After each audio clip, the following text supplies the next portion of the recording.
guys රායි මුලින්ම මම අපිට කිරි කෝපි අයිස්ක්‍රීම් 3ක් විතර හම්බුණා නැවැත්තුවේ නෑ guys මේ චේතන විශාඛ එක ළඟ ඉන්නවා යාව ගන්න යන්න පරක් කළා දෙන්නේ ඒක පොලිම මේක නවත්ත බැරි ගෙනත් දුන්නා යා මොකද වෙන්නේ බලමු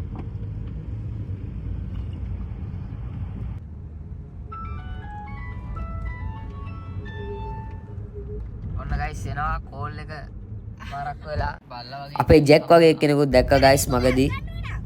අපි සෙතුනිය ගත්ත ගයිස් ඊට පස්සේ අපි දැන් මේ යන්නේ ලෝටස් ටවර් එකට. දැන් ඉන්නේ guys නෙළුම් පොකුණ හරියේ.